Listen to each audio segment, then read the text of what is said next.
Hello friends, मी Monika blouse cutting and stitching ह्या चॅनलमध्ये सर्वांचं मनापासून खूप खूप स्वागत आहे. मैत्रिणींनो, आज मी तुम्हाला खूप सोप्या पद्धतीने खूप महत्त्वाच्या टिप्स अँड ट्रिक्सने जी कटिंग शिकवणार आहे, तीच म्हणजे बॅकनेक डिझाईन आहे. ती कशा पद्धतीने करायची आहे. ऑलरेडी ह्या जो म्हणजे हा तुम्हाला जो पीस दिसत असेल त्याच्यावर बाहीची पण डिझाईन आहे आणि बॅकची पण नेक डिझाईन आहे. तर बॅकची नेक डिझाईन अशा पद्धतीने आहे की जो नेक आहे तो खूप रुंद आहे, म्हणजेच प्रिन्सेस कट ब्लाऊजचा बोटनेक जो नेक असतो त्या पद्धतीचा हा बोटनेक आहे.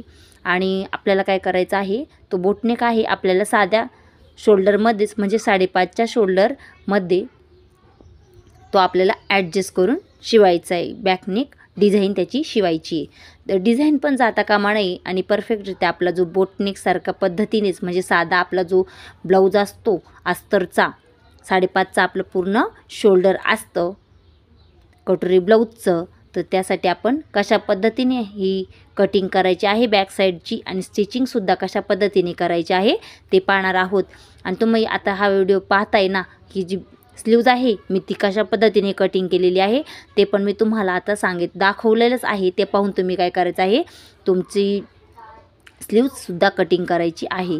तर आता मी काय करते आहे, आता एक तिरका टक्स पण देणार आहे. त्या अगोदर मी दाखवलेला आहे तुम्हाला जो बॅक साईड आहे तो कशा पद्धतीने ठेवायचा आहे हे पाहू शकता तुम्ही. ह्या पद्धतीने हा बॅक साईड आहे. मैत्रिणी, जर आपल्या चॅनलवर नवीन असाल तर आपल्या चॅनलला लाईक करा, शेअर करा आणि सबस्क्राईब करायला तर विसरूच नका.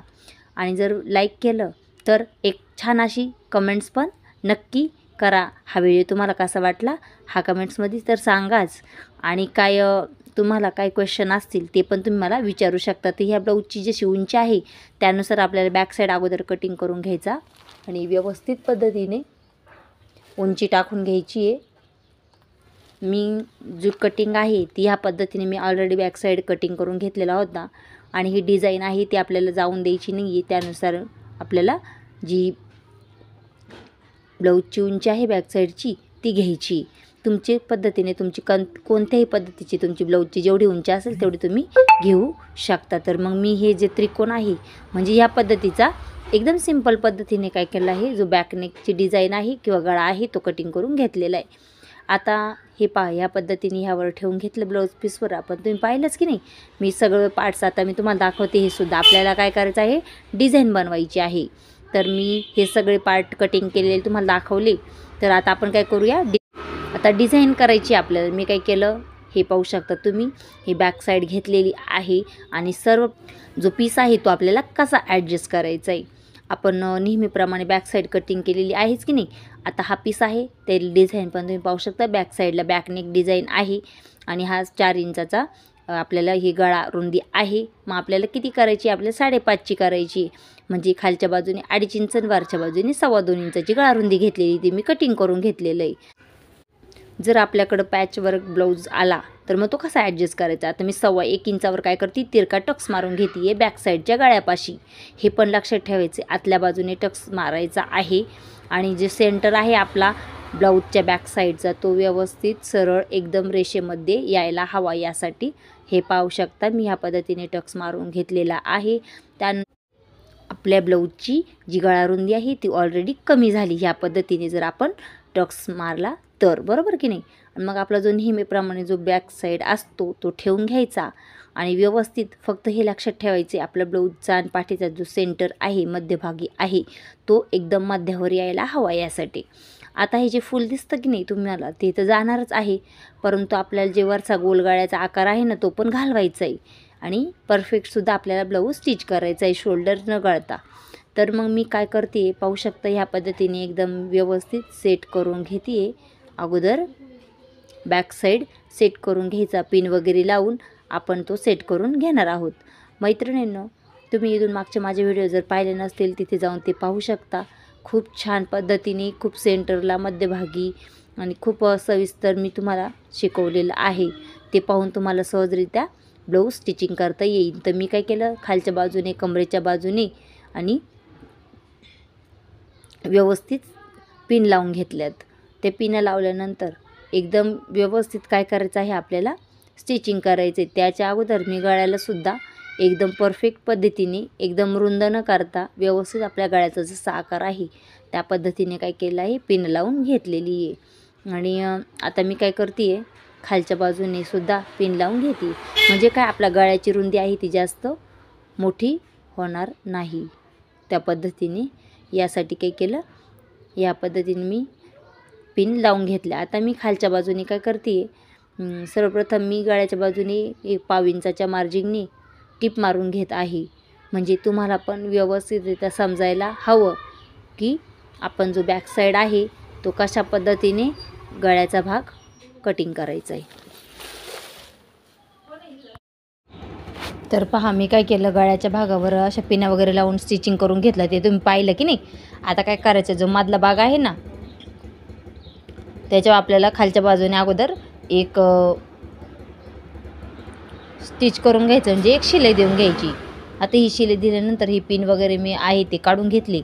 आणि त्यानंतर खालचा भाग आहे तो कशा पद्धतीने आता आपल्याला कटिंग करायचं आहे ते पहा. मी काय केलं, हे व्यवस्थित सरळ करून घेतलं. बॅक साईड म्हणजे खालचा कमरेचा भाग आणि हा गळ्याचा भाग आहे ना, मी तुम्हाला सांगितलं होतं गळ्याची रुंदी कशी कमी करायची. तर पहा, मी काय केलं, ह्या पद्धतीने गळ्याची रुंदी कमी केली.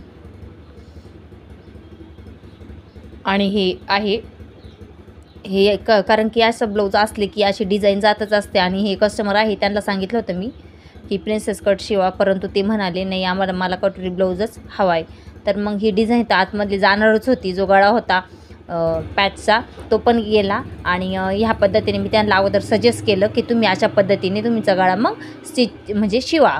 तर ते म्हणाले हो चालेल. तर मग मी ह्या पद्धतीने काय केलेले, माझा गळा असा ह्या पद्धतीने हा डिझाईनचा तयार करून घेतलेला आहे.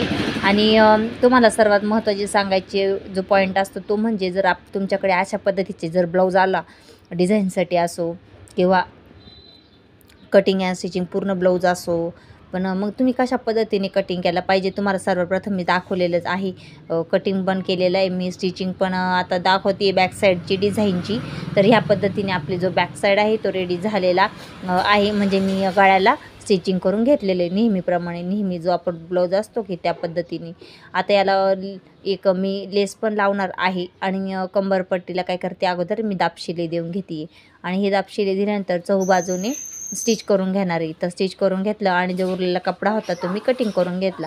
आता मी थोडीशी याला एक वेगळी अशी लेस लावून घेते आहे, कारण की एकदम सिंपल पद्धतीने ब्लाऊज दिसतो की नाही, त्याच्यामुळे ही लेस मी आहे माझ्याकडं त्या पद्धतीची लेस घेतली आणि ती अटॅच करून घ्यायला ह्या पद्धतीने तिरकी धरली. कारण की हा गळ्याचा शेप पण जरा त्याच पद्धतीचा आपण घेतला होता की नाही.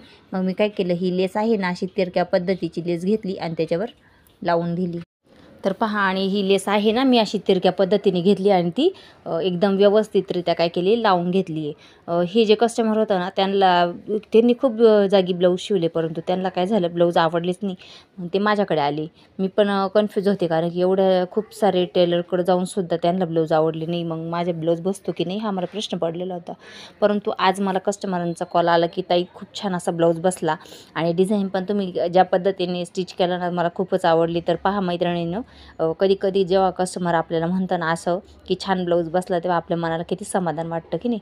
तर ह्या पद्धतीने मी काय केलं, टक्स घेतला. आता खूप छोटा रुंदी होती ना बॅक साईडची, त्याच्यामुळे मी जो टक्स आहे तो पण खूप छोटा घेतला आहे. 2.5 इंचाचा टक्स घेतला आहे. 2.5 इंचाच्या टक्सची उंची घेतलेली आहे. आणि मी काय करते, सर्वप्रथम हे टक्स आहे अर्धा इंचाच्या शिलाई मार्जिनने खालच्या बाजूने वरती काढला असं ह्या पद्धतीने, आणि त्याला काय केलं, टक्सला डबल शिलाई देऊन घेतली आहे.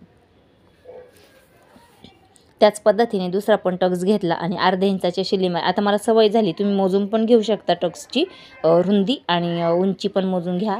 आणि मी काय केलं, मला सवय झाल्यामुळे मी उंची आणि रुंदी मोजून घेतली नाही. मला एकदम परफेक्ट टक्स मारता येतात त्याच्यामुळं. आणि हे जे लटकन बनवले ते लटकन काय केलं मी एकदम व्यवस्थित त्या दोन्ही बाजूने आता सेम मेजरनी लावून घेणार आहे. तर पहा, ह्या पद्धतीने काय केलं, मी सेम मेजरमेंटनी हे जे लटकन आहे ते लावून घेतलं. आणि तुम्हाला दाखवणार पण आहे ब्लाऊजची फिनिशिंग वगैरे किती छान आलेली आहे ते.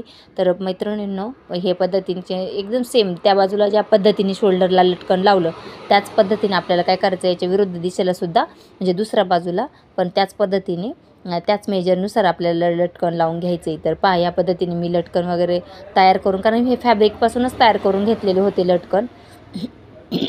तर ह्या पद्धतीने मी काय केलं, लटकन लावून घेतले. आणि तुम्हाला जर आपला हा व्हिडिओ आवडला असेल ना, आपल्या चॅनलला काय करायचं आहे, सबस्क्राईब नाही केलं चालेल, परंतु लाईक करायचं आहे आणि कधी पण व्हिडिओ लास्टपर्यंत पाहिजे आणि शेअर करायला विसरायचं नाही. शेअर केल्यानंतर ज्यांना ह्या व्हिडिओची गरज असते त्यांच्यापर्यंत तो व्हिडिओ पोहोचतो. तर मैत्रिणी चला तर व्हिडिओ अशाच एका नेक्स्ट व्हिडिओमध्ये